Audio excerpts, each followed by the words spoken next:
a deck that debuted in a Japanese Grand Prix, finished second place, I believe, if I'm not mistaken. It is basically a black-white human shell. You know, Zathra Necromancer, a lot of various 1- and 2-drop humans. Blue is in the deck for Yev Sky Knight, among other cards. And it goes all the way up to more expensive cards that you don't see in conventional Orzhov or Boros lists, like Whip of Erebos and Obsec.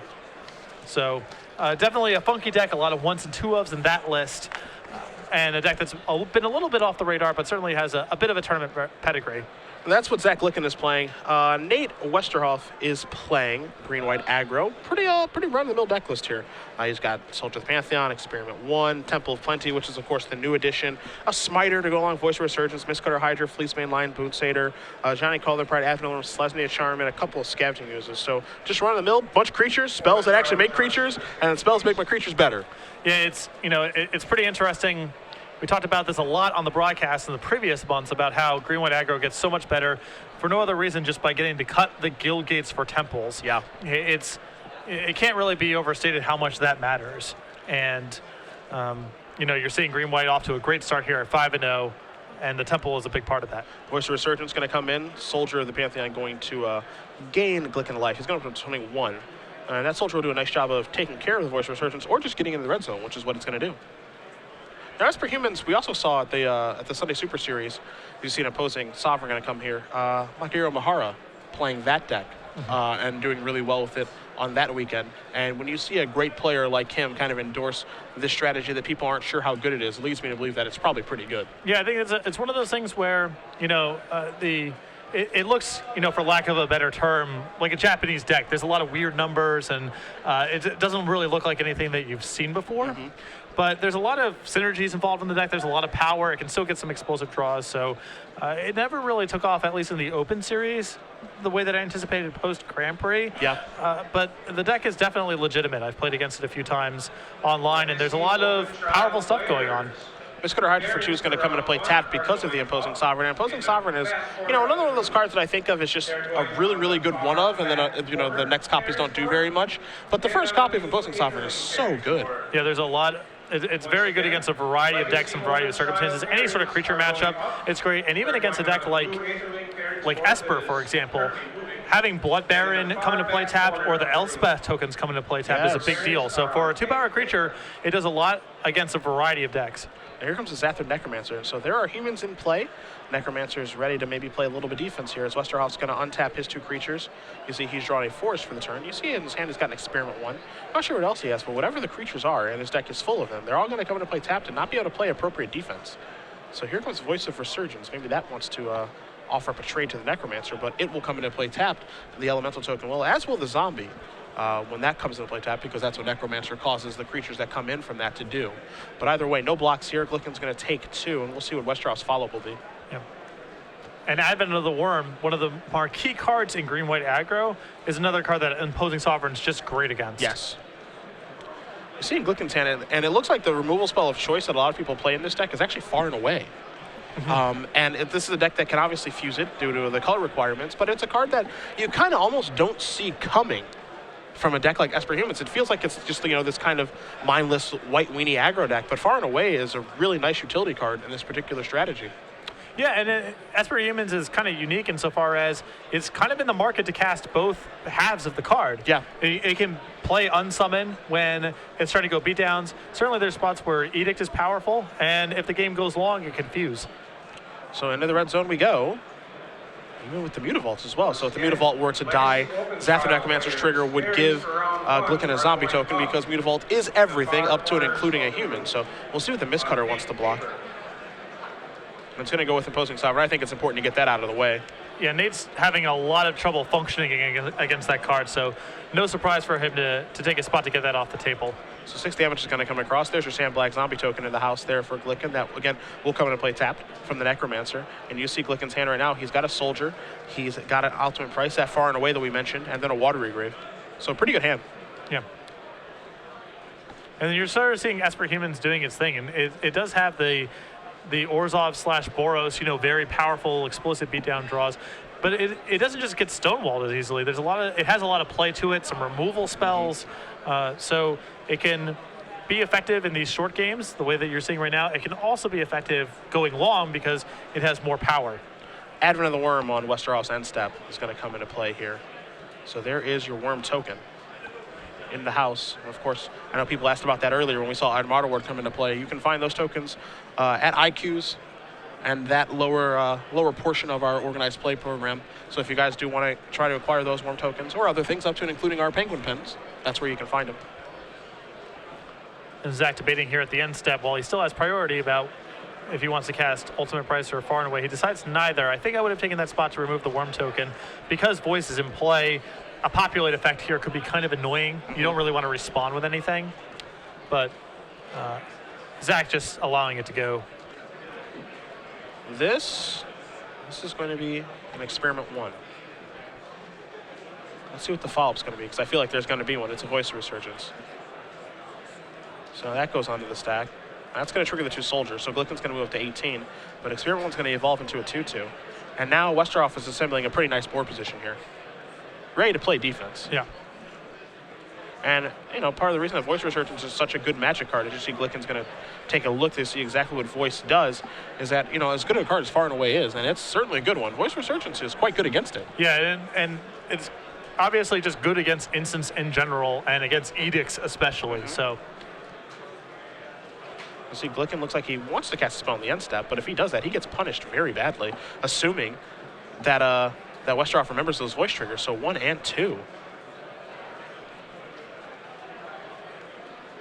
Well, let's see if he, assuming that he didn't remember, and it looked like he tapped them, so it looks like 2 elemental tokens are going to be coming over here in just a moment. Don't love that play from Glicken, as he could have waited just until his turn to be able to kill them, to be able to kill that Experiment 1. But either way, he is trying to clear a path for his Soldier of Pantheons here, but it felt from a mana standpoint that he could have, if that was the thing that he wanted to do, as you see, Detention Sphere, a perfect Detention Sphere here off the top. Yeah. If that was something he was in the market to do, he could have simply untapped, Ultimate Price a token, and Soldiers coming in here to the red zone. Yeah, and he says, I'm going to block one of these because the worm is just green, as you do see it. Even though it is a green-white spell, it is just a green card. You see Zack realizes that he has just made a pretty big mistake, and now he has to undo it now by casting, it looks like, Away to bounce this. I mean, he's down 2 points of damage. It's not the end of the world, as he would have almost certainly been using Away on this anyway. Yeah. And now it looks like we're going to see him cast that Detention Sphere. I guess the question is, what's the target? I think Voice is the best one. So Voices are going to go bye-bye, and now we're just left with 2 elemental tokens and passing the turn back. And those tokens are green and white, which is important now because of those soldiers. Now, Zack's in still a pretty good spot. You know, Nate's pretty low on life here. There's a lot of really good draws that he has as well. And the Necromancer gives him, you know, it makes it very hard for Nate to start attacking. But some of the sequencing here could have been probably optimized a little bit better. So now Westerhoff just passes the turn back to Glicken. So we'll see what Glicken does draw. As again, you do see the zombie token, 2 copies of Soldier of the Pantheon, and a Zathid Necromancer. And it looks like we might see Mutavault come into the red zone here. And it looks like he might try to go for the win if he attacks with everybody. And that's exactly what he's going to do. Now, I think we're going to see an Advent of the Worm here in a moment. Yeah. And I like this attack a lot from Zack because he has Necromancer in play. There's really only so badly this can go. Anything that dies in combat gets replaced, and he gets some damage across, and he can try to finish this game out. So you see Soldier of the Pantheon is going to be blocked. Now some cards are going to be blocked here. The question is, you know, do you block the token? Because it's not going to be replaced. Right, I think that Nate right there might have been better served blocking. If he's going to get the Necromancer off the table this turn, which I agree with, he's better off blocking the zombie because that doesn't get replaced. And then with Necromancer off the table, then you can start blocking the other creatures. Yeah, that's how I feel too. Because now he's got to play 2 creatures to be able to live next turn, right? Because now three triggers from the Necromancer is going to put 3 zombies into play. He's at 2 life. There's only 3 blockers, and there's 5 attackers. So he's going to need. As you see, Temple of Enlightenment's going to come into play here, so Glicken can keep finding action. But Westerhoff's going to need 2 creatures to be able to live. We'll see if he's able to find it. And it looks like one of those cards in his hand is a land, and then there's a Mistcutter Hydra. So the best he can do right now is bluff a Selesnya Charm. Because I don't think that he can kill him on an attack, right? Like if it's a miscutter Hydra for 4, that's 4, that's 9, 10, 12, 13, 14, 15, that's 17 damage. Yeah, so he's just going to play this for 1. And pass the turn back and try to bluff a Boon Satyr or a Selesnya Charm. Yeah, I like this. I mean, you know, he's making a stab at it. Yeah, and it's a little bit scary to try to go for it here in the face of this, because if you're wrong, you just lose. Yeah, and not only do you lose if you go for it, but it's not like Zack has to go for it or he dies next turn. Yeah. He could choose to play a waiting game. So that's a really good bluff there by Nate. A lot of times people bluff in a position where the opponent says, well, if he has it, I lose anyway, so I have to go for it. Yeah. This is a position where, you know, Zack could theoretically wait a while. So Zack opts not to, though, and just goes for it, and Nate with nothing loses the game. Yeah, so Zack Glicken's going to win at game number 1 here with Esper Humans over Nate Westerhoff playing Green White Aggro. Both of these players sitting at 5-0. We're going to move to the sideboards here. I've got Westerhoff's in front of me, so we'll take a look at these 3 Unflinching Courages, 4 Skylashes, 4 Banisher Priest, a Bow of Nylea, a Spear of Heliod, and 2 copies of Glare of Heresy. Some pretty obvious inclusions here, in my opinion. You're going to see Banisher Priest come in almost assuredly. Yes. Best card in this kind of mid-rangey creature matchup. You've also got the 1 Spear of Heliod, which we could potentially see come in as a way to buff the creatures. But, I'm not entirely sure, if it's necessary to have a buff in this kind of deck when your creature's already bigger than his. Yeah, I'm curious what the Spear is for. It could be for any creature matchup. It's possible it's for decks with sweepers, maybe against decks with Mizium Mortars he brings it in. You know, it's hard to know exactly what he would want the 1 Spear for. We saw how much trouble that Soldier of the Pantheon caused in the last game, so Glare of Heresy is almost certainly going to come in. It can also take care of detentions here as well, so it's got a lot of purpose in this matchup. And then, you've got Unflinching Courage, which it's a little bit riskier in this particular matchup because you're playing against an aggressive creature deck that does have a healthy amount of removal. And you can expect more coming in. Yeah. Looking over at Zack's sideboard, he has another Far Away, a Supreme Verdict, 2 Doom Blades, a Glare of Heresy that he can bring in as additional removal. So pretty hard to set up Unflinching Courage. Soldier of the Pantheon, I brought this up a couple times. We've had this deck on camera. Now, he does have no copies of Rootborn Defenses in his 75, correct? Okay, so that's a little more reasonable. Soldier of the Pantheon, because of Soldier of the Pantheon's presence in the format, not that it's a really popular card, but you will see it over the course of the tournament, I'm really surprised that Fleecemane Lion is not called the Conclave, especially with decks that have cards like Rootborn Defenses in the sideboard. Sure. I mean, it's kind of funny because we don't really we don't see Fleecemane. We do see 4 Fleecemane Lions. I take that back, yeah. So, and that's a card that just really hasn't hit the mark. I think, there's nothing wrong with that card. I think the Monstrous is a little bit of a dream. It's not only do you have to get to 5 mana, but then it has to matter that you did that, which it often doesn't. Yeah. You go Monstrous with your opponent plays Elspeth. And it's like, oh, well, all right, cool. Yeah. That you spent your time and energy doing that. But I think the fact, most of these decks have some amount of populating going on, whether it's Rootborn Defenses or even Tristani in the sideboard we've seen from time to time. And the fact that Soldier of Pantheon is in decks, and this deck, Green White Aggro has some monocolored creatures, but certainly not a boatload of them. And we saw Soldier of Pantheon really cause some headaches for Nate in that game. I think that I prefer Call the Conclave in that spot for the most part. Nate's a little bit different with 0 populating effects in the deck. It's likely that Fleecemane Lion is just better, but I would agree over us, since there are no Rootborn Defenses or Tristanis or any way to populate. Yeah, you could certainly make an argument for that, and there are obviously some drawbacks to having Call the Conclave, like a card like Far. Yes. Bouncing it. So that's there are It's definitely some there are some ups and downs there. Yeah, absolutely. So we do have a quick update for you guys at home. Andrew Tenjum does win his match, so he still stays at X-1. He is, of course, on our leaderboard. He is sitting in the 7th place, 109 points. He's tied with Max Teets, and then he's a little bit behind Eric Smith with 127 Open Series points and Chris Van Meter with 128. So he's got some ground to make up, but it looks like he has the best shot at jumping someone this weekend. Yeah, and Andrew is, again, pretty unlikely it would take quite a run for him to be the season 1 point leader at the end of season 1. Not impossible, but we're asking a lot here. For the end of the year invites, Andrew is certainly, with the amount of tournaments that he attends and his proximity to a lot of the Open Series, I think he's got a great shot at nailing down one of those 8 at-large bids. I mean, he's off to a great start this weekend. Let's just play a little hypothetical here. Let's say he top 8s, this weekend. Whatever happens in Legacy happens. We might see him in Atlanta next weekend. Yeah. It's a little bit away from where he lives. I know he lives in the Madison area for school. but it might be worth the trek. I think that's around 10 or 12 hours, because I know from Indy and the Indy and Ohio area, it's about 8. To Atlanta? Yeah, I've made that drive for a Grand Prix or two. My sense of Midwestern slash Mid-South slash Deep South geography is not very good. So I would believe anywhere from 8 to 30 hours, basically. You see, Westerhoff is the one starting with Soldier Pantheon this game. We'll see what Glicken is going to fire away with here. So he's going to take a moment to figure out exactly how he wants to sequence his lands for this game. Yeah, Esper Humans is one of the decks where it's the most challenging to sequence your lands, because a lot of them come into play tapped, and you actually are pretty sensitive to color mana requirements early in the game.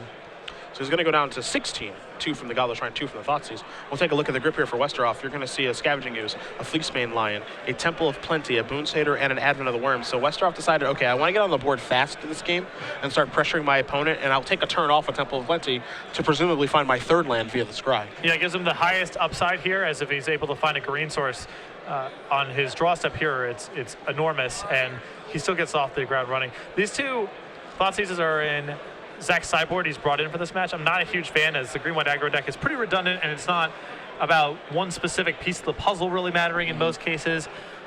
And the deck's fairly fast and aggressive, so 2 life definitely matters. But he has brought in at least one Thoughtseize, and likely the second one as well. The selection is Fleecebane Lion. That's what's going to go to the graveyard here. As Westerhoff's going to pick up his hand, he's going to untap that plane. So let's see what he finds for his draw. Does not look to be a land, so there is Temple of Plenty. You've got a Scry trigger that goes on the stack, and he's going to keep that, so I guess that's probably a land. Yeah. And now the Soldier's going to come across for 2. It's going to knock Glicken down to 14. So Glicken with 1 land in play at 14. Although some of that is his own doing. Indeed it is, as he does draw a Hallowed Fountain for the turn to go along with another Hallowed Fountain, a Watery Grave, and some other things to work with there, among them a Doomblade and a Detention Sphere. He's going to play Watery Grave on tap, so he's going down to 12. Now, of course, the green-white deck does not have Reach, but it does have big creatures and it does have Trample. And it has a couple things that can approximate Reach. You know, Mistcutter Hydra can play that role, Boon Satyr at times as well. He also has Johnny, so there are, it's not, you know, lightning strikes and Skullcrack certainly, but the green-white deck can apply a lot of, you know, the last few points of damage. Is definitely has tools to do that. Soldier's going to bite the dust from a Doomblade. Not too surprising there. And now you see Westerhoff considering if he should play something in his main phase. Of course, green-white does have a lot of flash cards. In his hand, Westerhoff has a Boon Satyr, and he also has Skylasher. So does he have to fear counter magic from this Esper Humans deck? That's one of the things that makes Esper Humans a nice deck, is because you don't really know what you're going to play against. They could have counter magic, but he's just going to go with Scavenging Ooze and then leave mana up for an activation. And it looks like Zack here has a hand of removal spells and Blood Baron, so he definitely has a game plan here. The question is, can he get to it? He's got to take what looks like a lot of pain along the way, because he's got 3 Ravnica duels in his hand. Yeah, he can play a land tap this turn and play Doomblade, then play Detention Sphere next turn. And play his next lane tapped as well. Yeah, the thing is here, he would really like to save the Doomblade in his hand, because that protects him against Advent of the Worm. Whereas the Detention Sphere, you know, if he wants to play Detention Sphere against the main phase threats, because it's more efficient there, and then save the Doomblade for the instant speed stuff, and that's exactly what Zack's doing. So there's G-Sphere. You see a Scavenging Ooze activation. Nate decides, I want to get a life as opposed to leaving that in the graveyard for the next Scavenging Ooze, assuming there's a next one coming from Westerhoff's side. So G-Sphere will take care of the Ooze. Westerhoff's going to draw a card. It's the Soldier of the Pantheon. Does not have a 4th land in his hand. And it looks like we're just going to see a Soldier here momentarily, and then he does have the ability to cast a Skylasher on Glicken's end step.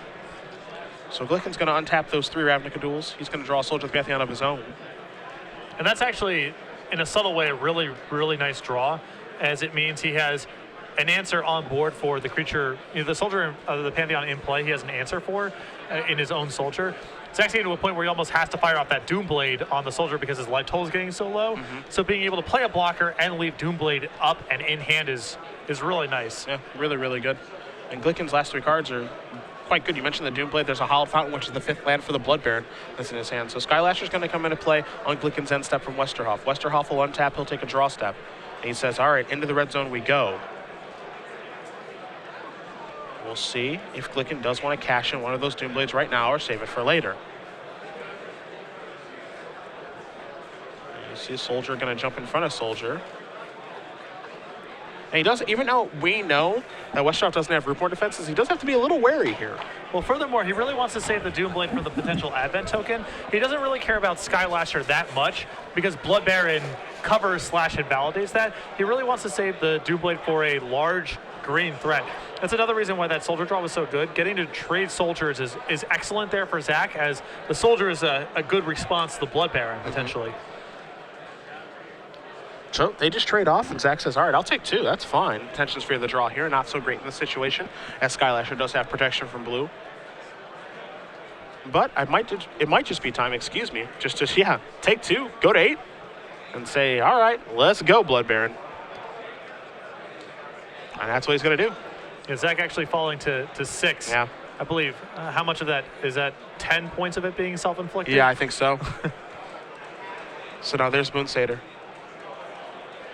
And it looks like as Westerhoff's going to come into the red zone here. Or is he? And it looks like he is. He drew a land for the turn, which is going to allow him to cast After Another Worm. So Glicken's going to go down to 2.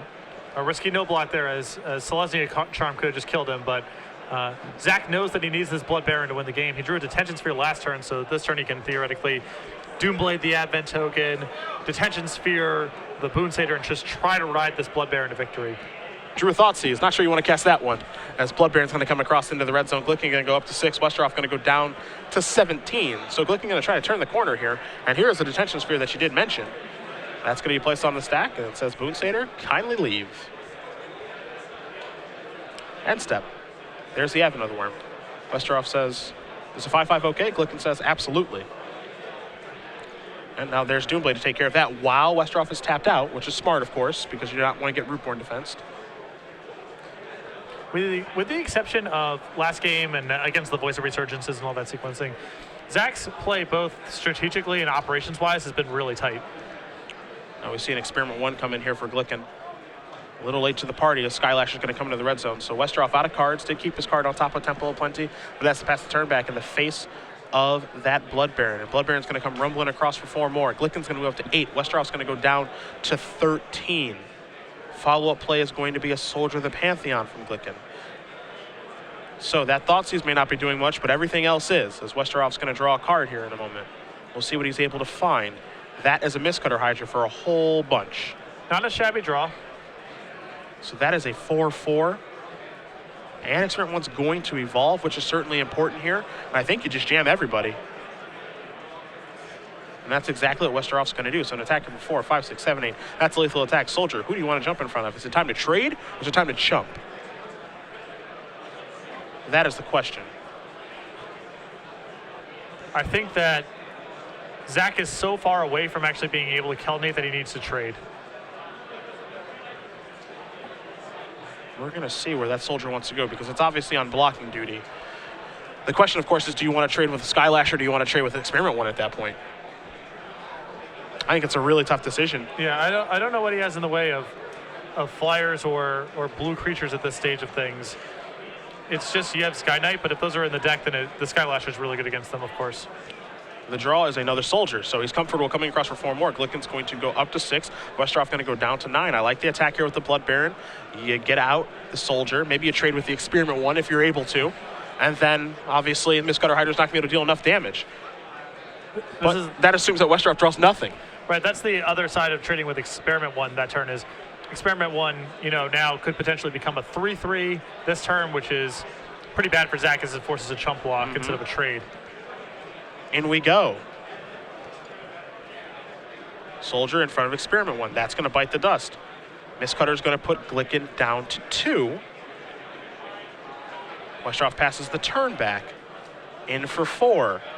Westerhoff going to go down to 9. Glicken back up to that 6. Can't cast that Thoughtseize, obviously. Nope. There's Hallowed Fountain tap, pass the turn back. So, Westerhoff, can you draw a way to make that a bigger Mistcutter Hydra? I think you may have drawn a Mistcutter Hydra itself.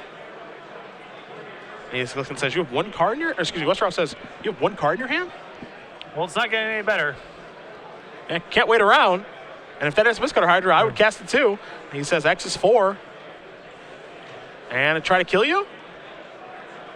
Or will he? I mean, he may not try to, but I think he will, and he does. So, Nate Westerhoff is going to win game number 2 with green-white aggro versus Zack Glicken and his Esper Humans deck, as both these players, again, sitting at 5-0 here in St. Louis. Yeah, and if there's a lesson to be taken from that particular game, I think it was Zack was maybe a little too liberal with using his life total as a resource that game. The green-white deck with, a lot of pressure and the ability, has things that are simulating range, like you saw Mistcutter Hydra play that role that game. I think that Zack should probably go back to his sideboard and take out these Thought Seizes. I think they're just not very well suited for the way these games are going to be playing. Yeah, ignoring the fact that he was at 2 life when he did draw Thought Seize, the first Thought Seize did not have a major impact on that game. He took a Fleecemane Lion when Nate had other 2 and 3 mana creatures in his hand. Not really anything too impressive. And I think that's something that can happen a lot of the time, because as you mentioned, it's not about just taking one specific piece. All of the pieces in the green-white deck are just creatures that are redundant. That's it. Now, if he were to hit a card like Rootborn Defenses or something along those lines, I suppose you can make an argument for it. But again, the majority of the green-white deck is just big dumb idiots that are trying to kill him. There's also an argument for him not even just casting the Thoughtseize on the first turn, right? Yeah. I understand maybe Nate has exactly 1/2 drop, and it's really great to get it out of his hand and all that kind of stuff. But you can wait until maybe he has 3 mana in play, so you can take an Advent if he's drawn it since then. A lot of people get in this habit of, I just had to cast my Thoughtseize or my Duress on the first turn. Often if there's a particular card you're trying to get or a thing you're trying to answer, you're actually better off waiting for a couple of turns, assuming you can afford to spend the mana later. So you give your opponent the maximum amount of time to draw the card you're playing around, to give yourself maximum information on how you want to operate the subsequent turns and so forth. So even if Zack, brought in the Thoughtseizes and had in his opening hand there, doesn't necessarily mean he can cast on turn 1. He can play just Godless Shrine and say go. Yeah. I know that one strategy a lot of people employed in a previous standard format with the deck Solar Flare when Dragonstorm was big is they wouldn't cast their Castigate until the turn before Lotus Bloom was going to come off. Exactly, same concept. Yeah, with the thought process of, well, the turn Lotus Bloom comes off is the turn that you want to try to kill me, so I'm going to take, hopefully, your only copy of Dragonstorm on that turn before Lotus Bloom comes off, and it's going to mess up everything because you're not going to get Storm from your Lotus Bloom. You're not even going to be able to use your Lotus Bloom, and heck, I might be able to kill your Lotus Bloom on the next turn, and then you're really in a lot of trouble. Yeah, and it gives me maximum information. The most important thing, it gives me maximum time to draw your 1 Dragonstorm. If I castigate you on the second turn, and the Dragonstorm isn't there, but it's on the top of your deck or 2 cards down or whatever, it's a disaster. You lose the game. But if you allow them to get as many looks at it as possible without it killing you, the turn before you're about to die, that's the one you want to fire off your discard spell. We'll see what happens if Glicken does leave in those Thoughtseizes, goes back to the drawing board. You do see a sideboard out in the bottom left-hand corner, so maybe he did go back to the drawing board. We'll find out here, as we are in St. Louis at SCG Live. Hashtag SCGSTL, that's a mouthful, for your tweets all weekend long. Round 6 of 11 here in St. Louis. It's been a good tournament so far. Yeah, it's been, we're seeing a couple decks again. A little bit. We saw these in previous standard formats a little bit. Some slight upgrades made around the edges, particularly with lands from Born of the Gods. But decks that were not certainly in the upper crust of decks that we saw in the previous standard format, running very well so far. And don't forget, we do want to join you guys on Twitter, so feel free to shoot away any questions, comments, anything you guys got. We've got our mobile devices at the ready to chit-chat with you guys on social media as we do make our way through 11 rounds, 763 players here for this tournament. I know we've got our RK Post, in attendance here. Science Stuff, one of the most iconic Magic artists, came out for this tournament. I know he lives actually in the Seattle area, closer to me than I thought. I did not know that he lived in Seattle, first of all, but he also lives like a town away from me in Seattle. That's just crazy. It's a small world, I guess. But he's here hanging out. We've got a lot of named players in attendance. And 763, our 3rd largest standard open of all time. Somerset last summer, 961. Indy, 774, and then this one. Really awesome. Yeah, in second place, if you're only counting ones that aren't tethered to an invitational, it's number 2 and almost beat out Indianapolis for largest of all time. People want a game. Yeah. They want a game, and I love it. You see Glicken going to take a look at his opening hand. He'll be on the play this game, and he's going to keep. He's going to start for the Hallowed Fountain, so we'll probably see a Soldier of the Pantheon start things off here in game number 3, and that's exactly what we do see for Glicken.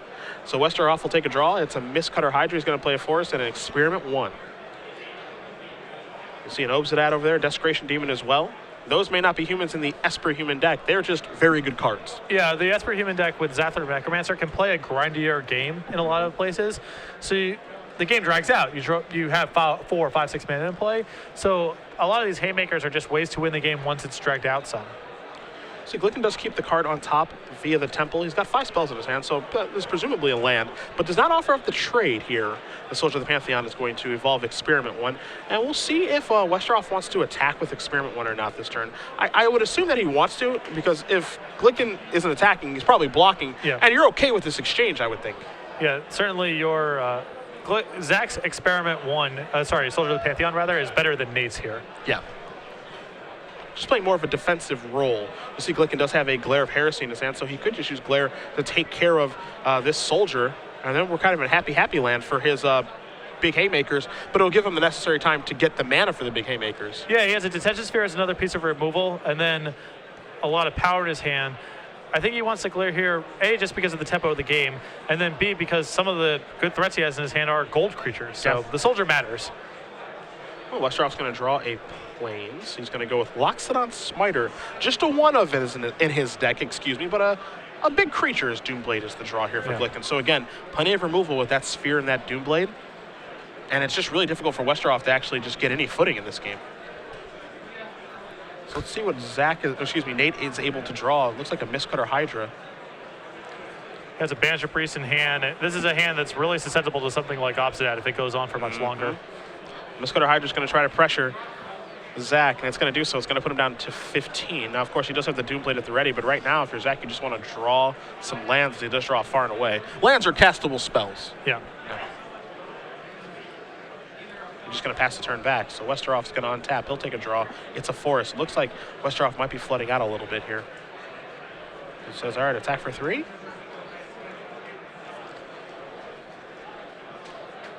And if Zack was going to use his way here, I think that he should have used it on his own turn. He's opening himself up to things like Selesnya Charm or Boon Satyr or something along those lines by allowing Nate to untap with all of his mana. Yeah, think if he uses something like you mentioned right now. If a bestowed Boon Satyr goes onto that, it's bad news. Or just in response, just hard casting Boon Satyr. But either way, it works out for him. It looks like another Doomblade was drawn. So, man, if Glicken does draw lands at any point, it's going to be ugly. Yeah, and Zack's going to be really thrilled that there was no Advent there in the turn. It means for sure that Nate is just flooding out. And there is Mistcutter Hydra. Glicken says, don't worry about putting a die on there. Open Veribos to draw, pass the turn back. And if we have said many times in coverage here, it's oftentimes Mana Screw beats Mana Flood. Yeah. Because eventually you draw lands. Yeah. There's a boring Experiment 1. Watergrave finally off the top here for Glicken. He's going to go down to 13. You saw Westerhoff not cast Banisher Priest to evolve, which I believe is a smart decision to make, as now there is Desecration Demon. Westerhoff's going to draw a card. Was that Mistcutter Hydra? That may have been. If that's the case, that's pretty good. There's Banisher Priest. Evolution on Experiment 1 going to take place. Give me that Desecration Demon, he says. Do you want a Mistcutter here for 3? Just get the pressure on? Yep. Okay. It evolves Experiment 1 again, too, so it's a lot of pressure. That's 6. So put Glicken down to 7. Just pass the turn back here. So Westerhoff is all in, for lack of a better term. And you see Glicken's going to take a look at Banisher Priest just to make sure he knows exactly what that does. And yes, Zack, if you kill that, you get your Desecration Demon back. That is a good series of events. See a Swamp drawn here. Will allow Glicken to cast Obsidian if he'd like to. So if he casts Obsidian, that means a Banisher Priest off the top is not lethal. He'll go up to 9. Banisher Priest will not evolve Experiment 1.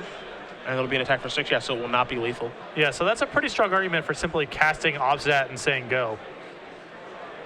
Selesnya Charm won't do it either, obviously. Same effect of removing the Obsidian.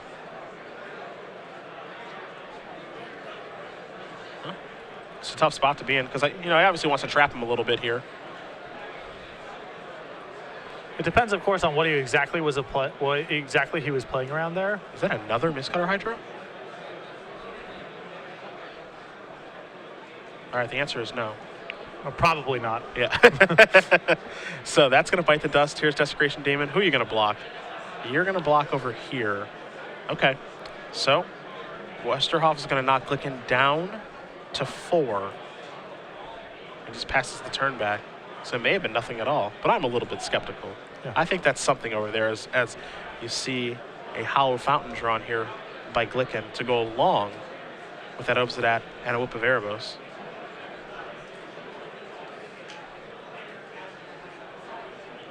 And this is part of the reason I would have probably just played Obstinate last turn. Is a mana efficiency issue, as this turn would have opened up his ability to play both Whip of Erebos and Doomblade with an Obstinate in play, which would have been a swing.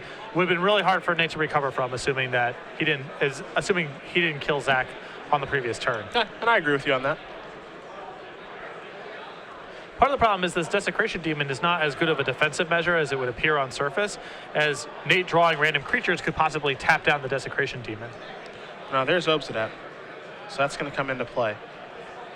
It'll knock Glicken up to 6. It'll knock Westerhoff down a little bit to 18. Going to play the Hollow Fountain tap, and he's just going to leave Obsidian into play.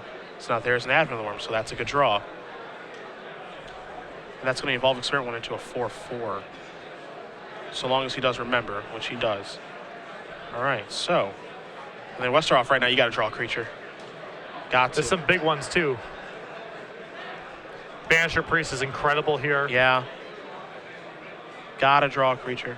Miscutter Hydra, he's got some big draws. And Ajani is just lethal as well. Selesnya Charm's really good. Almost all the spells are good. 2 mana, more than 2 now, maybe.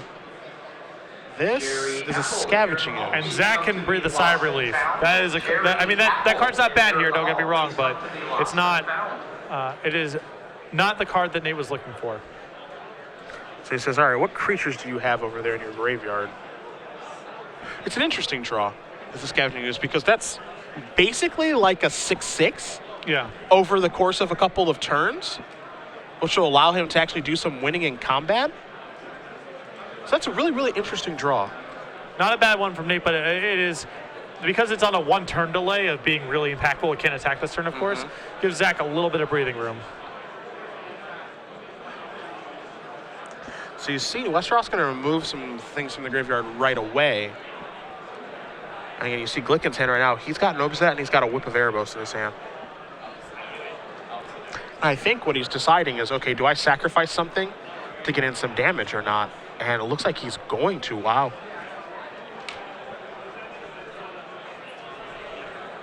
It might be a little bit aggressive. Okay, here he comes. This is a very aggressive attack here.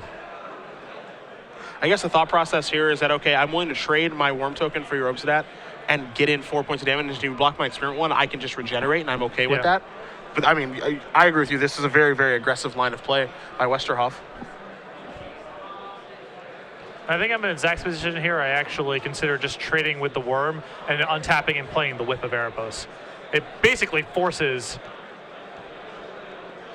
Because of Whip of Erebos in here, I would like to just be my demon heads up against your creature. You sack it, that's fine. This gives Nate a little bit more wiggle room to contain that Desecration Demon. And with a second Obsidian in hand, there's also an incentive to just trade when you can. Godless Shrine, the card drawn. This is a very, very fast tapping for Whip of Erebos, excuse me. I was going to say Whip of Obsidian because that's typically what it's targeting. But there you do see the Whip. You know, the bottom line of text, not terribly important right now. Just the first one. Yeah. Creatures you control have lifelink. That's what matters right now, is you see Westerhoff saying, all right, sacrifice, your demon is not allowed to hit me. And now Obsidian's got a real decision to make. Does it attack or not? And if it doesn't attack, if Westerhoff draws Selesnya Charm or Banisher Priest or something, the game ends. Yeah, there's a lot of insane draws. What is this? This is Voice of Resurgence. Which is also not a horrible draw from the perspective of keeping the Desecration Demon pinned down. It's not a bad draw at all. So now Voice is going to be played, and Westerhoff's going to pass the turn back to Glicken. So we'll see what Zack draws on this turn. It is a Temple of Silence. If you're going to draw a land, might as well be one that scries. So there's that. Let's see where he wants to leave this card.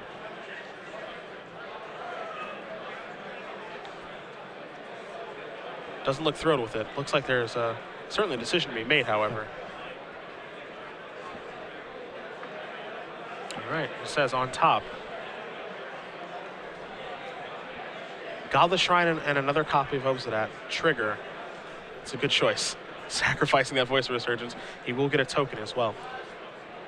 I think now it's time to send an Obsidat, as you can just play your other Obsidat. Yeah, I keep like that your too. new one around. And he comes to the same conclusion that you do.